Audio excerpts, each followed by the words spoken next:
Garry, let me ask you about your thoughts on Brexit regarding the security world. Well, certainly Brexit itself, I won't give you my thoughts on that as an idea, but in terms of the way it plays into security, I think it's quite interesting. Brexit is in some ways a destabiliser, and with all destabilisation issues, it'll be interesting to see how society reacts to it.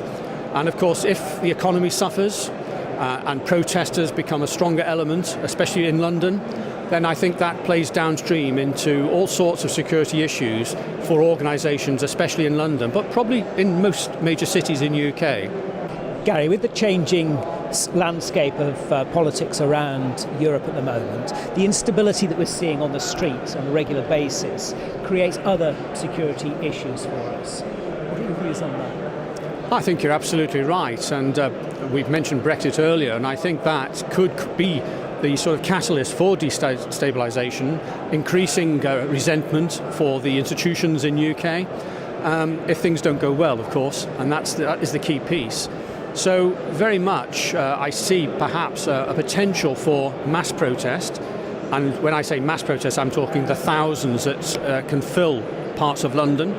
And if you remember some years back, of course, protests when things got very volatile, it's amazing to see how society can break down quite quickly. And I think that has to remain a major difficulty for all security, including police, but also private security as well, on how they might have contingency preparation for that, how they might deal with mass demonstration, and when things start to go south, basically. Do you see any changes taking place in terms of the way in which people prepare or organisations prepare for such mass instability?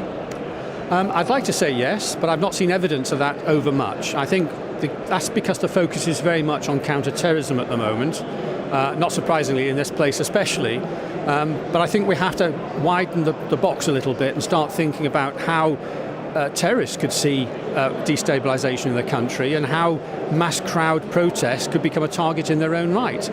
It's not a thing I've actually thought about in the past, but as we're talking about it, the idea starts to crystallise that a terrorist wants many, many people in a spot together.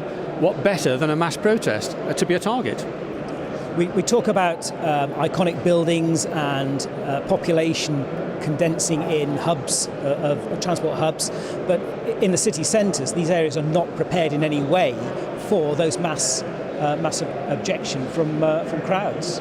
I think you're right. The organisations themselves, I think, have still got some way to go to actually have contingency and the right professionalism to deal with their own individual problems should a mass protest arise. I think we've always been dependent on the police. And certainly the Metropolitan Police in London are really geared up for this. I think we have to ask the question, is Manchester, Birmingham and other main cities in UK at the same level? And I think some are getting there, but they're probably not as practiced and adept at the situation as the Metropolitan Police are.